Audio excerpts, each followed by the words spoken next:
This is the story of a man named Stanley.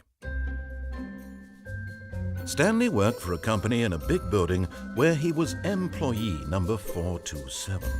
Employee number 427's job was simple.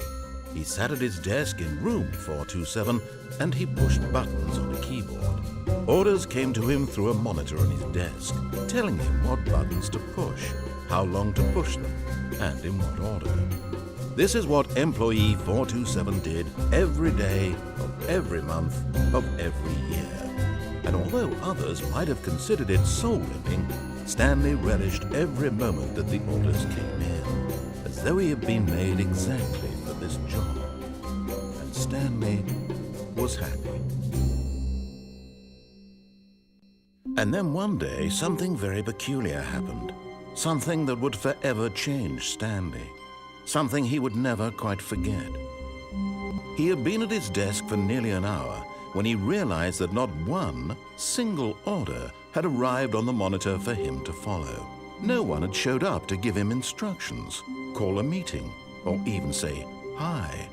Never in all his years at the company had this happened, this complete isolation. Something was very clearly wrong. Shocked, frozen solid, Stanley found himself unable to move for the longest time. But as he came to his wits and regained his senses, he got up from his desk and stepped out of his office. All of his co-workers were gone. What could it mean? Stanley decided to go to the meeting room. Perhaps he had simply missed a memo. No matter how hard Stanley looked, he couldn't find a trace of his co-workers.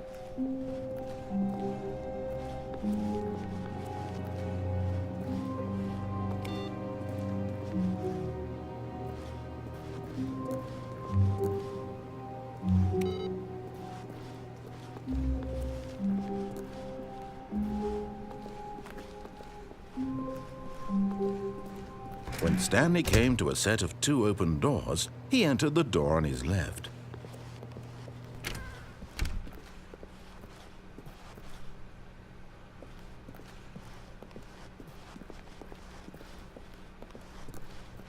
Yet there was not a single person here either.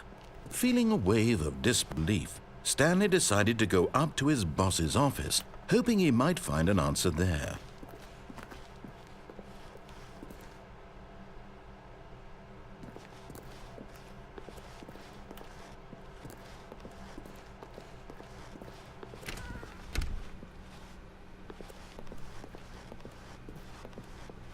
Coming to a staircase, Stanley walked upstairs to his boss's office.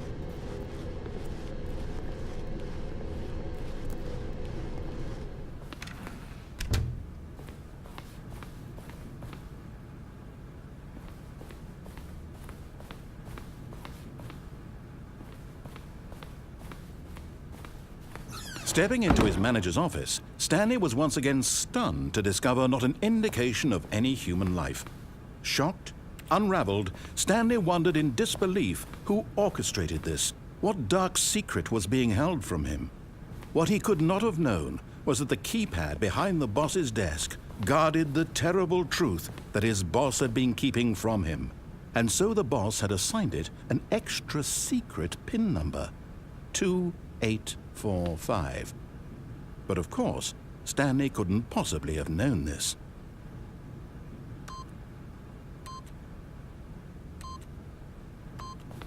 Yet incredibly, by simply pushing random buttons on the keypad, Stanley happened to input the correct code by sheer luck. Amazing. He stepped into the newly opened passageway.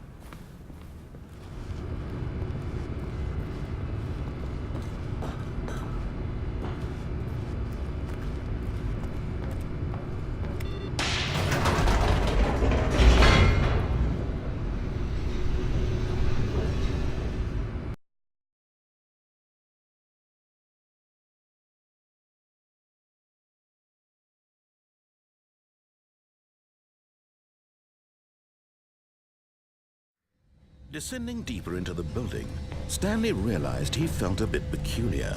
It was a stirring of emotion in his chest, as though he felt more free to think for himself, to question the nature of his job. Why did he feel this now? when for years it had never occurred to him? This question would not go unanswered for long.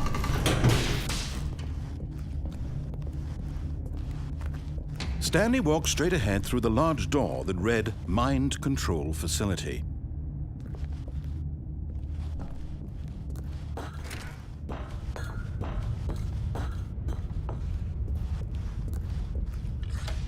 The lights rose on an enormous room packed with television screens. What horrible secret did this place hold? Stanley thought to himself. Did he have the strength to find out?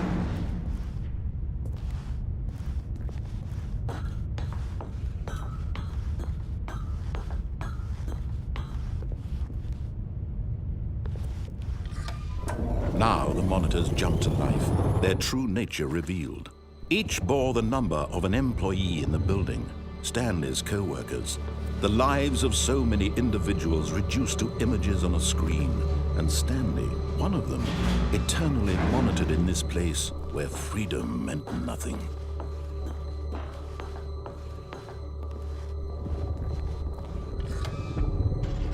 This mind control facility, it was too horrible to believe. It couldn't be true.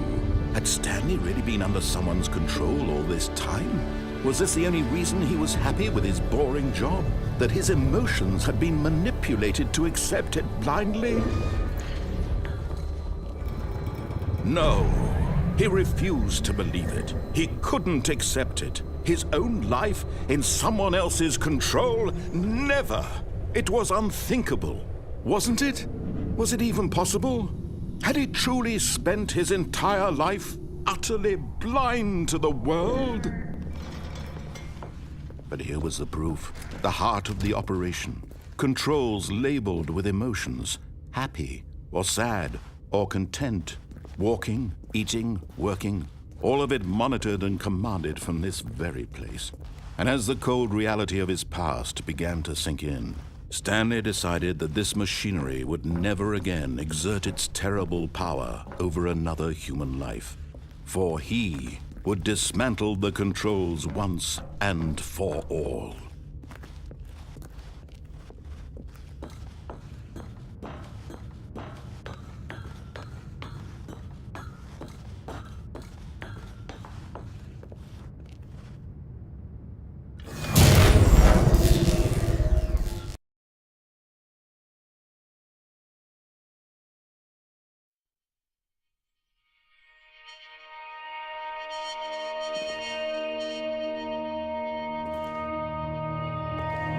Blackness and a rising chill of uncertainty.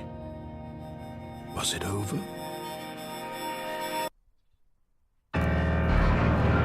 Yes! He had won! He had defeated the machine, unshackled himself from someone else's command. Freedom was mere moments away. And yet, even as the immense door slowly opened, Stanley reflected on how many puzzles still lay unsolved. Where had his co-workers gone? How had he been freed from the machine's grasp? What other mysteries did this strange building hold? But as sunlight streamed into the chamber, he realized none of this mattered to him, for it was not knowledge or even power that he had been seeking, but happiness. Perhaps his goal had not been to understand, but to let go.